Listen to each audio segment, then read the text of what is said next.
사람들 사이에 있는데 갑자기 숨이 막히는 느낌이 든 적 있나요?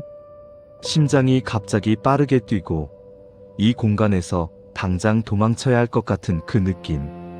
근데 이상하게 딱히 뭔가 무서운 일이 생긴 것도 아닌데 이유를 모르겠는 거예요.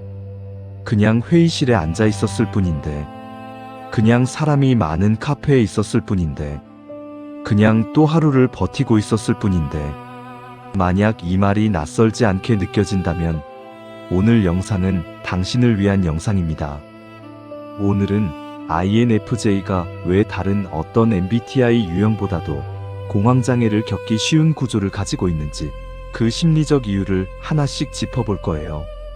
그리고 이건 당신이 약해서가 아닙니다. 오늘 영상이 끝나면 그 이유를 정확히 알게 될 거예요. 지수는 회사에서 꽤 인정받는 기획자예요. 조용하지만 아이디어는 항상 예리하고 팀원들의 감정을 누구보다 먼저 읽어내죠. 어느 월요일 오전, 지수는 평소처럼 회의실에 들어섰습니다. 12명이 앉은 긴 테이블, 프로젝터 빛이 공기를 가르고 있고 팀장이 목소리를 높이며 실적 이야기를 꺼냈어요. 그 순간 지수는 느꼈어요.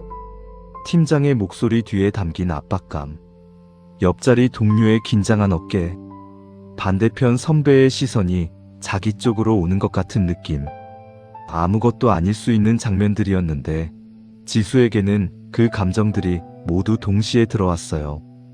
그리고 10분이 지났을까요? 갑자기 심장이 빠르게 뛰기 시작했어요. 손끝이 저렸고 의자가 너무 딱딱하게 느껴졌고 회의실이 갑자기 좁아지는 것 같았어요. 뭐가 잘못된 건가? 스스로에게 물었지만 이유를 찾을 수가 없었어요. 이유가 없는 게 더 무서웠죠. 지수는 조용히 물을 한 모금 마시며 표정을 가다듬었어요. 회의 내내 아무도 눈치채지 못했어요. 아니, 눈치채지 못하게 해야 했으니까요.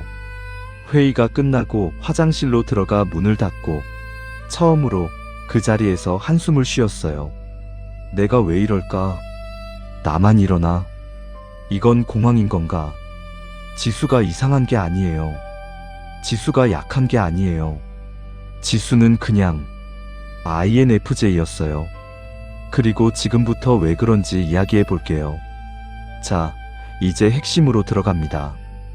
왜 INFJ가 다른 유형보다 공황을 겪기 쉬울까요? 5가지 이유를 심리 구조 중심으로 설명해 드릴게요. 이유 1. 감정을 너무 많이 흡수하는 공감 능력. INFJ는 페이, 즉 외향적 감정 기능을 2번째로 강하게 씁니다.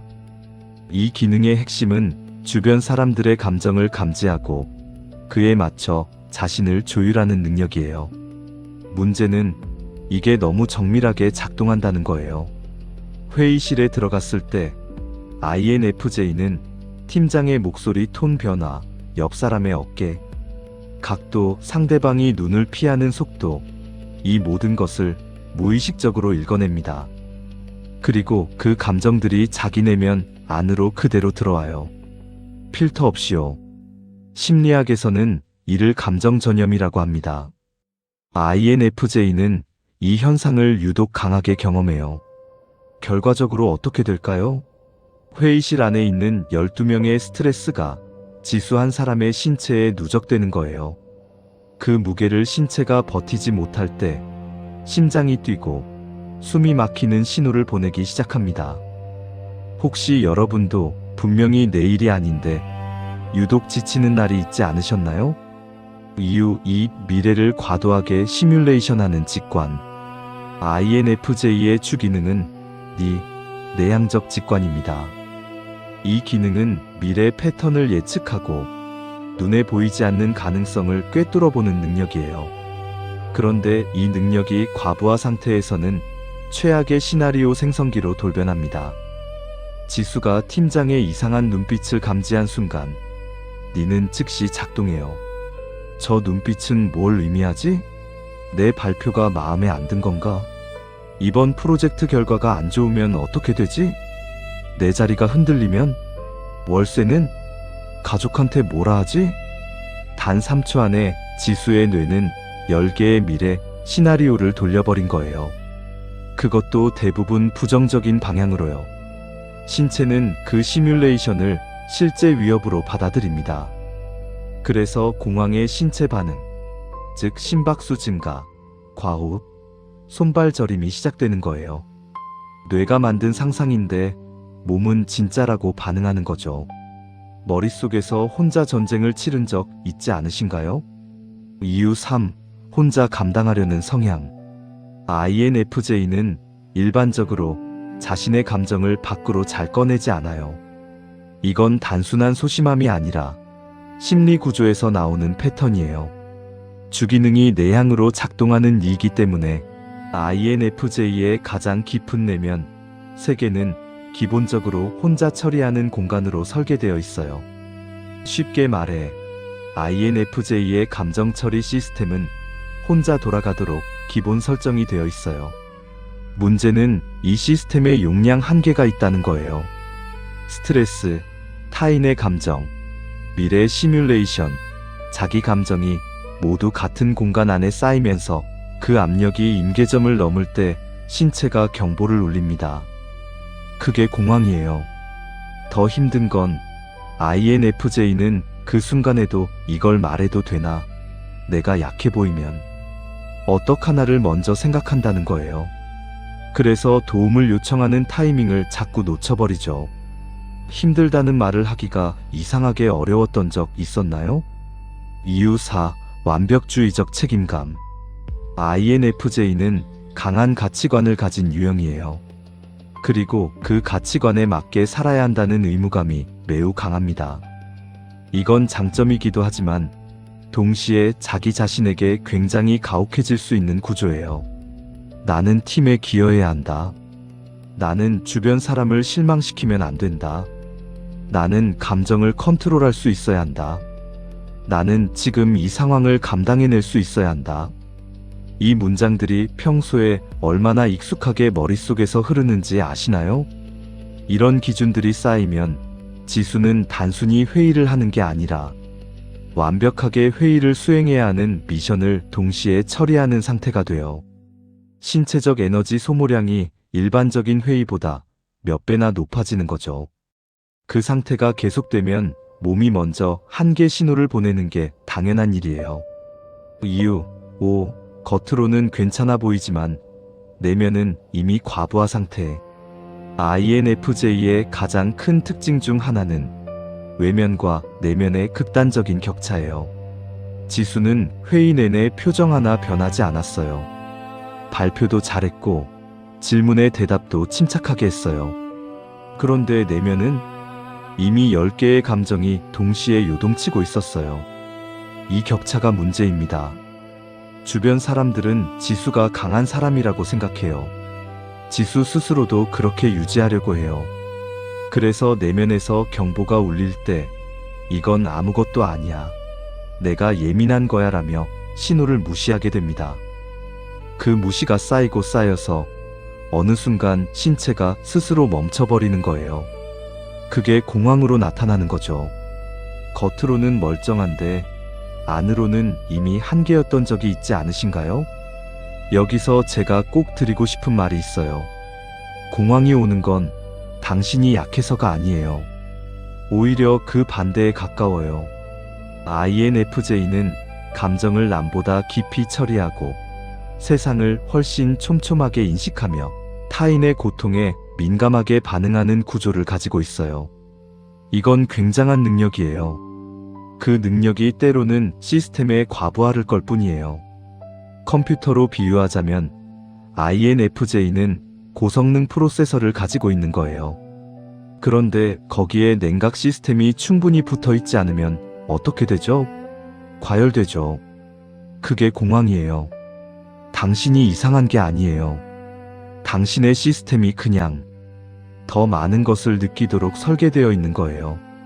그러니까 지금 이 순간 자신을 탓하고 있다면 잠깐 멈춰주세요. 당신은 충분히 잘 버텨왔어요. 그럼 어떻게 하면 좋을까요? INFJ에게 현실적으로 적용할 수 있는 방법들을 알려드릴게요. 첫 번째 방법, 감정 경계 세우기, 나와 남의 감정을 분리하기. INFJ가 감정을 흡수하는 이유 중 하나는 어디까지가 내 감정이고 어디서부터가 타인의 감정인지 경계가 흐릿하기 때문이에요.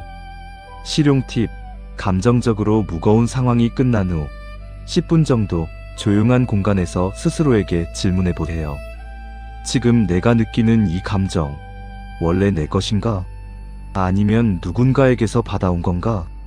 단순한 질문이지만 이걸 반복하다 보면 내 감정과 타인의 감정을 나누는 심리적 경계가 서서히 생겨납니다.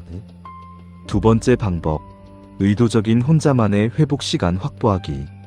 INFJ에게 혼자만의 시간은 사치가 아니라 생존이에요. 배터리 충전이에요. 특히 사람을 많이 만난 날, 감정 소모가 컸던 날 이후에는 반드시 디컴프레션 타임을 만들어야 해요. 아무 말도 안 해도 되는 시간, 아무것도 수행하지 않아도 되는 시간이요. 실용 팁, 퇴근 후 바로 약속을 잡지 않는 요일을 한두 개 만들어 두세요. 이게 INFJ에게는 심리적 완충지대 역할을 해요. 세 번째 방법, 감정 기록 내면의 압력을 밖으로 꺼내기. INFJ는 감정을 말로 표현하는 것보다 글로 쓸 때 훨씬 더 자연스럽게 처리하는 경우가 많아요. 실용 팁, 거창한 일기 형식이 아니어도 됩니다. 잠들기 전 3분, 딱 2가지만 써보세요. 오늘 감정적으로 가장 힘들었던 장면, 그리고 그때 내 몸이 어떤 반응을 했는지요. 이게 쌓이면 내 공황 패턴이 보이기 시작해요. 패턴이 보이면 대비가 가능해집니다. 네 번째 방법, 자극관리, 에너지 드레인 상황을 미리 인식하기. 공황은 갑자기 오는 것 같아도 실제로는 에너지가 서서히 바닥나는 과정이 있어요. 실용 팁, 자신에게 에너지를 과도하게 소모시키는 상황 목록을 만들어 보세요. 예를 들어 10명 이상 모인 자리, 감정 표현이 강한 사람과의 대화, 의사결정을 빠르게 강요받는 상황 등이요. 그리고 그 상황 전후로 에너지를 비축하는 습관을 의도적으로 만드세요. 이 작은 인식 하나가 공황의 빈도를 줄이는데 실질적인 효과가 있어요. 오늘 이 영상을 끝까지 보셨다면 아마 한 번쯤 이거 내 이야기다라고 느끼셨을 거예요. 그 느낌이 맞아요. 이 채널은 세상을 깊게 느끼는 사람들을 위한 공간입니다. 감정이 너무 많아서 지칠 때, 혼자인 것 같아서 외로울 때, 나만 이상한 건지 의심이 될 때 오는 곳이에요. INFJ라서 힘들었던 순간이 있다면 댓글에 남겨주세요. 어떤 상황이었는지, 어떤 감정이었는지, 그 이야기가 같은 경험을 가진 누군가에게 나만이 아니었구나라는 위로가 될 수 있어요. 오늘도 여기까지 와주셔서 감사합니다. 당신의 깊은 감수성은 분명히 이 세상에 필요한 것입니다. 다음 영상에서 만나요.